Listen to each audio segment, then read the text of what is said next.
Have you ever witnessed someone walking into a courtroom acting as if they owned the entire place?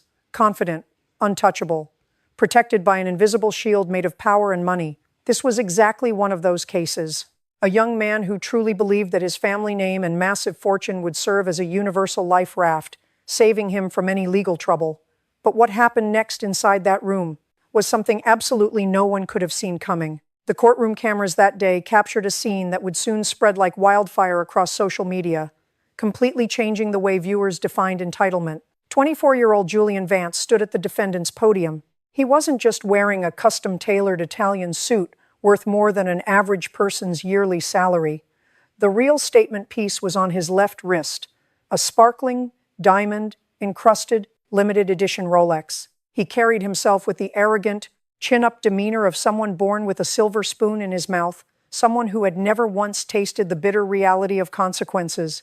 On the other side of the courtroom stood Arthur Pendleton, a 62-year-old auto restoration mechanic with calloused hands covered in scars from years of grease and steel. Arthur represented everything Julian looked down upon: the working class, the people who had to sweat and bleed to scrape together every single penny. On paper, the case sounded incredibly simple. Arthur was suing Julian for $4,500 in unpaid labor and repair costs for completely restoring the engine of Julian's vintage Porsche, a bill Julian blatantly refused to pay. Relying on his family's status, he had hurled insults, claiming a smelly old mechanic's skills weren't worth the money, treating his refusal to pay as nothing more than an entertaining game. That Tuesday morning, Julian arrived at the courthouse in a chauffeur-driven Bentley, with a burly driver opening his door. He strode through the courthouse hallways like a king making an incognito visit to a lesser realm. Security staff later recounted how Julian loudly complained about having to stand in the security line with the ragged and poor. He repeatedly raised his Rolex to check the time with a frustrated, impatient attitude, deliberately letting the courtroom lights reflect his wealth directly into the eyes of everyone around him. To him, his time was money, and the law and this courtroom were just tedious formalities. He was absolutely certain he would walk out of those doors in under 15 minutes, not having to pay a single dime, leaving the old mechanic in total humiliation. But there was a brutal reality that Julian was entirely unaware of. He didn't know that the person sitting on the judge's bench couldn't care less about his prestigious Vance family name. She didn't care about his multi-million-dollar bank accounts, his chauffeur-driven supercar, or that diamond-encrusted watch he was using to assert his dominance. He thought that Rolex could radiate authority, create pressure, and buy leniency from the law. He was dead wrong. The man who was born accustomed to the privilege of manipulating everything was about to experience the most terrifying shock of his 24 years of life. Stepping into the courtroom, Julian maintained his arrogant demeanor. He didn't even cast a single glance at Arthur. His eyes simply darted around with a perpetual look of disdain. When Judge Judy asked him to explain his reason for non-payment, he smirked. "Your Honor, his work did not meet my standards. A Porsche cannot be handed over to someone who knows nothing about class." Silence fell over the room. It was the silence of suppressed indignation. He had just publicly insulted a man old enough to be his father on national television. Judge Judy slightly raised an eyebrow. Her piercing gaze cut right through Julian's flashy exterior. "You say the work didn't meet your standards? So, do you have any proof that the car malfunctioned after Mr. Pendleton repaired it?" she asked, her tone as sharp as a knife. Julian rolled his eyes, responding with blind confidence. "I don't need proof. Anyone with eyes can see he's not qualified." It was an answer that clearly exposed the vanity and the flawed mindset of someone used to using money to cover up everything. Arthur, with a calm yet firm voice, began his presentation. He produced detailed invoices, receipts for parts, and even photographs documenting every step of the repair process. Each word he spoke was a hammer blow to Julian's superficial arguments. "I've been in this trade for 40 years, Your Honor. I spent weeks restoring that engine." He took the car, test drove it, and then texted me saying it ran like new. After that, he blocked my number. Arthur's words weren't just the truth. They were the voice of honest, hardworking people trampled by the likes of Julian. Judge Judy turned to Julian. "Did you text Mr. Pendleton saying the car ran like new?" Julian fumbled for a split second, but quickly regained his brazenness. I just said that to get him off my back." His clumsy excuse only fueled the outrage in the courtroom. Judge Judy demanded to see the text message. And there it was, plain as day on the screen of Arthur's phone. "Runs great, old man. But don't even dream I'm paying for this piece of junk." The entire courtroom sat in stunned silence. The truth was out in the open, a naked truth about the abuse of power and the habit of trampling on others.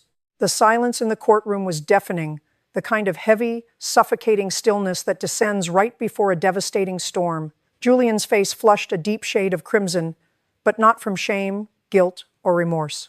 It was the pure, unadulterated anger of a privileged boy who simply wasn't used to being cornered or held accountable. Instead of backing down or offering a genuine apology to the hardworking mechanic he had scammed, Julian's deeply ingrained sense of entitlement took complete control. This was the precise moment his arrogance reached its absolute peak, entirely blinding him to the fatal mistake he was about to make on national television. He scoffed loudly, adjusting his tailored cuffs and deliberately lifting his wrist to flash the blinding, diamond-encrusted Rolex under the harsh courtroom lights. "Look, Your Honor," he began, his voice dripping with blatant condescension. "Let's be realistic here. My father's corporate legal team charges more per hour than this entire courtroom makes in a month. I could have dragged this old man through years of exhausting litigation until he went bankrupt. I'm actually doing everyone a massive favor just by showing up here today." The sheer audacity of his words sent a collective, audible gasp rippling through the audience. He genuinely believed that his wealth, his designer clothes, and his family's power made him completely untouchable, even while standing directly in front of one of America's most formidable judges. Arthur stood quietly at the plaintiff's table, his calloused hands gripping the edges of the wooden podium. He had spent his entire life working honestly and tirelessly to provide for his family, only to be treated like dirt on the bottom of a wealthy heir's expensive shoes. But Arthur didn't need to say another word to defend himself. The undeniable truth on that phone screen had already caused Julian's entire defense to collapse entirely. Judge Judy slowly took off her reading glasses. Her eyes narrowed, locking onto the arrogant young man with a piercing stare that had famously made powerful people break down and beg for mercy. She didn't yell. She didn't angrily slam her gavel. Instead, her voice dropped to a dangerously low, chillingly controlled whisper. "You think your father's money protects you in my courtroom?" she asked, each syllable striking the silent room like a physical blow. "You think you can flash a shiny watch and intimidate the law?"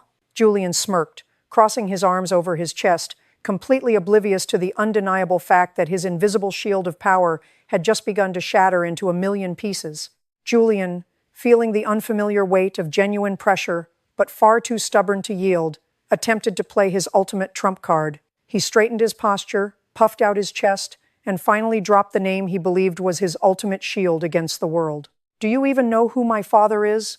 Marcus Vance. He owns half the commercial real estate in this entire state." He said it with a triumphant smirk, fully expecting the judge to physically recoil, to suddenly change her tone, or perhaps even dismiss the case entirely. He expected the exact same terrified deference he received at exclusive country clubs and luxury boutiques, but he severely miscalculated the environment he was standing in.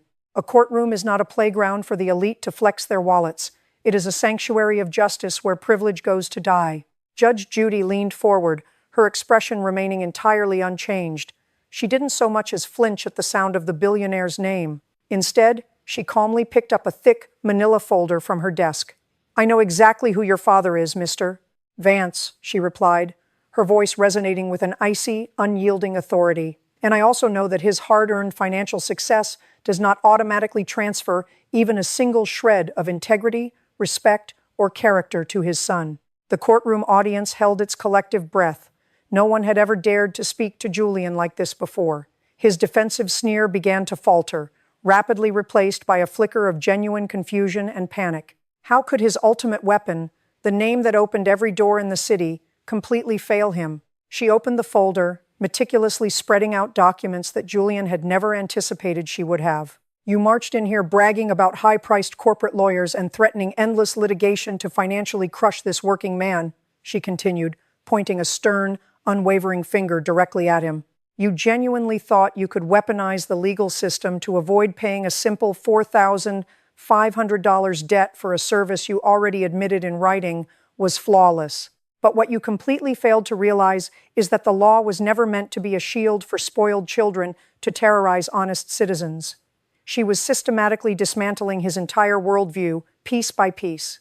The shiny, diamond-encrusted Rolex on his wrist suddenly looked incredibly cheap and meaningless, compared to the crushing weight of absolute moral authority. You view Mr. Pendleton as someone beneath you simply because he works with his hands and wears a mechanic's uniform, the judge stated, her tone shifting from icy reprimand to deep, resonant disgust. But let me make something abundantly clear to you today. This man built his entire life on skill, dedication, and honest sweat. He fixes what is broken and adds value to the world. You, on the other hand, produce absolutely nothing. You simply consume, destroy, and hide behind a bank account you didn't even earn. Julian's face completely drained of color, turning a sickly, pale white. The courtroom was dead silent, buzzing with an electric tension. The privilege he had worn like a bulletproof vest was collapsing right before his eyes, exposing the fragile, arrogant boy underneath. He was finally about to learn the hardest lesson of his life, that true power isn't inherited, and character is the only thing that remains when money fails. The courtroom, usually a place of sterile procedures and detached legal arguments, was completely electrified. The air felt thick, heavy with the realization that something profound was shifting. Julian Vance, the heir who had never been told no in his 24 years of privileged existence, was standing completely frozen. His mouth opened slightly, but no sound came out. The arrogant smirk that had plastered his face since he strutted through the courthouse doors had vanished, entirely erased by the terrifying realization that his money had absolutely no power here. Judge Judy didn't let up. She leaned closer, her voice now a low, menacing hum that filled the silent room. You come in here with your tailored suit and your expensive watch, expecting everyone to simply bow to your bank account, she said, her eyes never leaving his. But in this courtroom, the only currency that holds any value is truth, respect, and character. And clearly, Mr. Vance, your account is entirely overdrawn. The words hit like a physical blow. Several people in the gallery actually gasped. It wasn't just a legal judgment.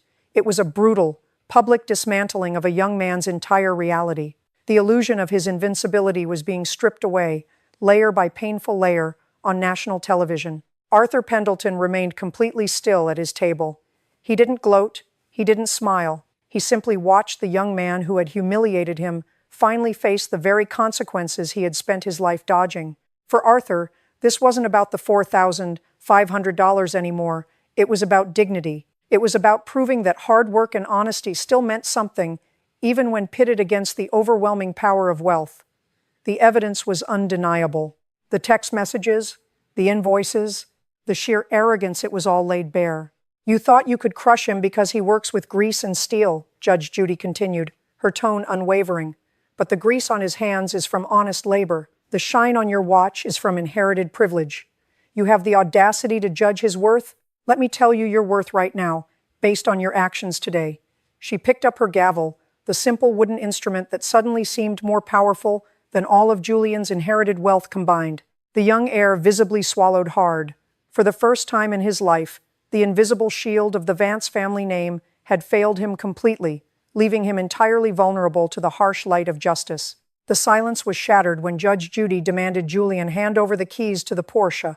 You will surrender the vehicle to the court's custody until this debt is paid in full, she ordered. Julian's eyes widened in disbelief. You can't do that. That car is worth more than his entire life, he protested, his voice cracking with desperation. I can and I will, she replied, her voice as hard as steel. Your wealth does not grant you immunity from the law, Mr. Vance.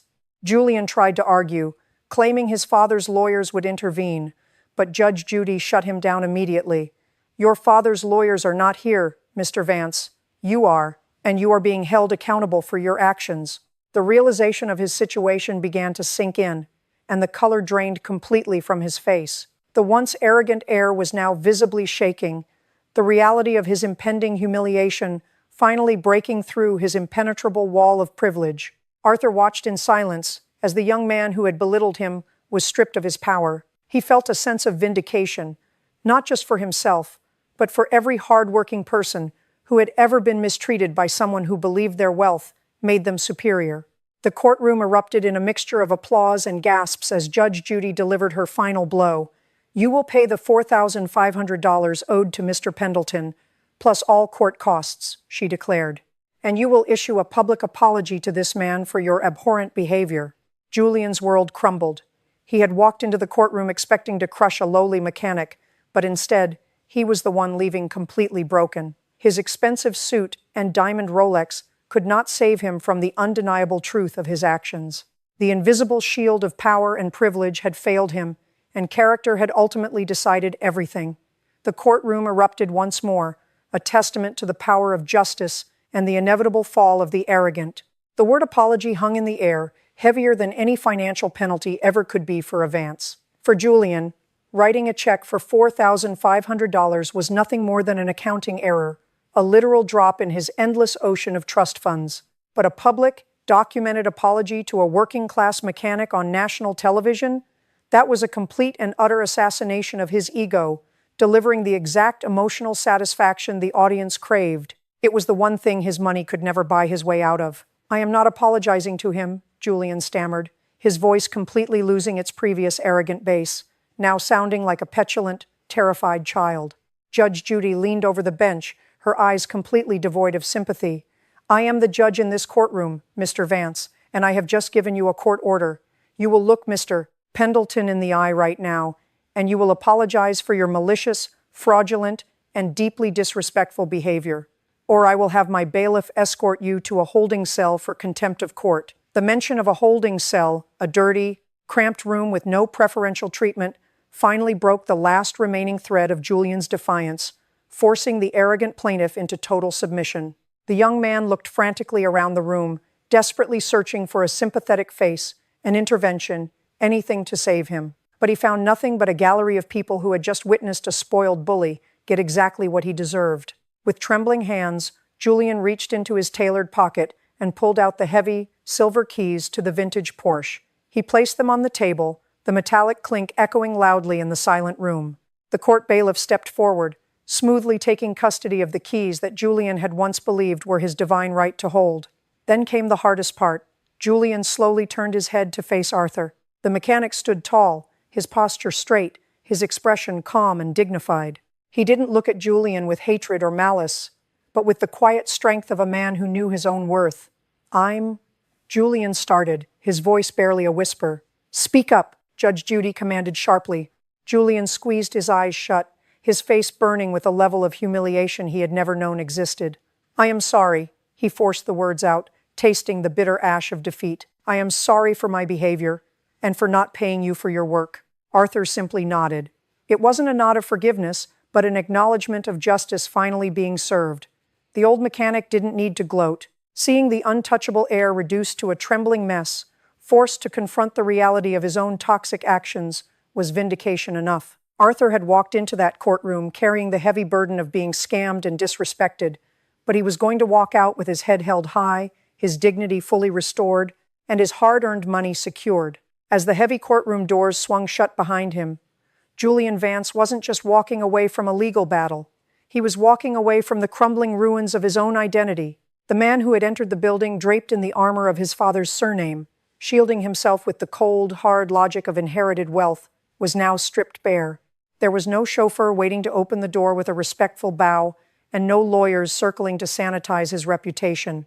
There was only the harsh, unfiltered light of day and the stinging realization that for the first time in his existence, his identity, defined entirely by what he owned rather than who he was, had completely failed him. The video of his public humiliation had already begun to circulate, turning his arrogance into a global spectacle. His father's empire, built on real estate and influence, couldn't be arrogance he had traded for a momentary ego trip. He had tried to use his wealth as a cudgel, only to find that in the eyes of the law, he was just another person who needed to learn how to be a human being. The expensive Rolex on his wrist, once a symbol of his supposed superiority, now served as a permanent reminder of the exact moment his entitlement collided with the immovable object of justice. Arthur Pendleton walked out of the courthouse shortly after. He didn't look like a man who had just won a lawsuit. He looked like a man who had simply regained his breath. He had spent his entire life working honestly and tirelessly to provide for his family, only to be treated like dirt on the bottom of a wealthy heir's expensive shoes. But he didn't need to gloat. Seeing the untouchable heir reduced to a trembling mess, forced to confront the reality of his own toxic actions, was vindication enough. To you, the viewers, take a long, hard look at Julian's story. Next time you see someone abusing their power, someone hiding behind a family name, or a massive bank account to belittle those they deem beneath them. Remember this case. Remember the look on his face when his shield shattered. Remember that power was never meant to be a suit of armor. It was meant to be a tool for responsibility. And when you strip away the designer labels, the luxury cars, and the influence, the only thing that truly determines your worth in this world is the content of your character. That is what remains when power inevitably fails. Julian Vance didn't just lose $4,500 that day.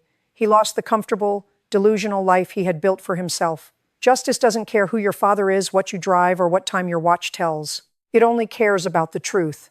The courtroom is now empty, but the lesson remains open for everyone to learn. Justice was served. Case closed.